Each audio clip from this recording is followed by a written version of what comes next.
கத்திரிக்காய் பொரியல் கொஞ்சம் செஞ்சுக்கலாம். இது ராத்திரிக்கு சப்பாத்திக்கு கொஞ்சம் எண்ணெய் போட்டிருக்கேன், கடுகு போட்டு. இது நைட்டுக்கு சப்பாத்திக்காக.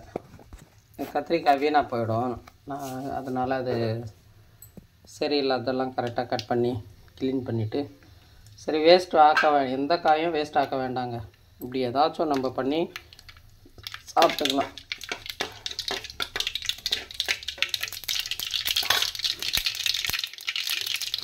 பூண்டு கொஞ்சம்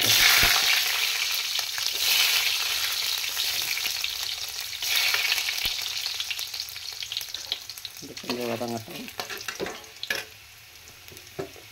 கொஞ்சோண்டு வெங்காயம்.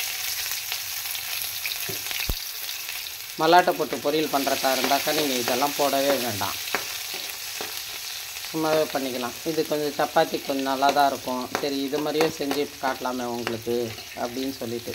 நீங்கள் கத்திரிக்காய் இப்போ வீணாகிடுச்சுன்னா எடுத்து கடாசிடுவீங்க, நான் வந்து கடாச மாட்டேன், இப்படி ஏதாவது பண்ணிவிடுவேன். போட்டு கத்திரிக்காய்னு இல்லை, எந்த காயும் வீணாக போனதெல்லாம் உக்காந்து க்ளீன் பண்ணி நல்லா கழுவி சுத்தம் பண்ணிவிட்டு இது மாதிரி ஏதாச்சும் பொரியலோ ஏதோ பண்ணிடலாம்.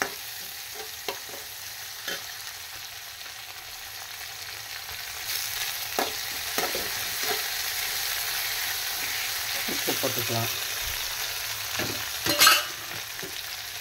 கல் உப்பு தான் போட்டுக்கலாம்.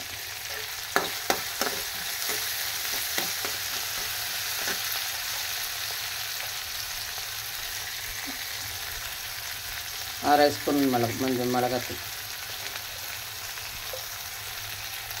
என்கிட்ட ஸ்பூனுங்க எல்லாமே ஐஸ்கிரீம் ஸ்பூனுங்க தான், எனக்கு அதான் கரெக்டாக இருக்கும். அதனால் இது கொஞ்சமாக 1/4 ஸ்பூன் கூட இல்லை, இது கொஞ்சம் தான் மஞ்சத்தூள், அவ்வளோதான். பெரிய ஸ்பூனில் போட்டால் அளவு தெரியாமல் ஒரு ஆளுக்கு கொஞ்சமாக சமைக்கிறதுனால காரம் ஜாஸ்தி ஆகிடுது. அதனாலன்னு சொல்லிட்டு நான் சின்ன சின்ன ஸ்பூன் தான் வச்சுருக்கேன். கத்திரிக்காய் சேர்த்துக்கலாம்.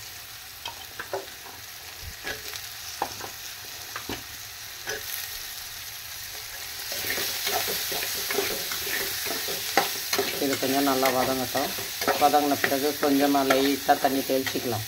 தண்ணி தெளித்து சிம்லேயே மூடி விடணும். அப்போ தான் நல்லா ட்ரையாக இருக்கும். ட்ரையாகவும் இருக்கும், இந்த கொஞ்சோண்டு குழகுழப்பு தன்மையும் வரும். அப்போ அது சப்பாத்தி சாப்பிட நல்லாயிருக்கும்.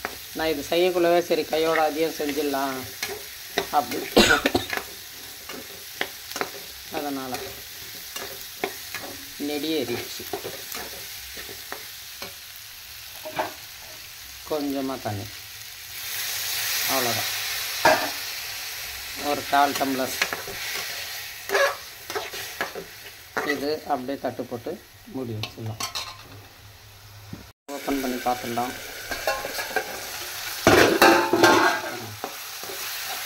இது போதும், இவ்வளோ துண்டு தான் பாருங்கள். ஏன் வேஸ்ட் பண்ணணும் காயெல்லாம் பாருங்கள், நான் எந்த காயுமே வேஸ்ட் பண்ணுறது இல்லை. அதை உக்காந்து அது ரெடி பண்ணி இப்படி செஞ்சுருவேன் பொரியல் எதுனா.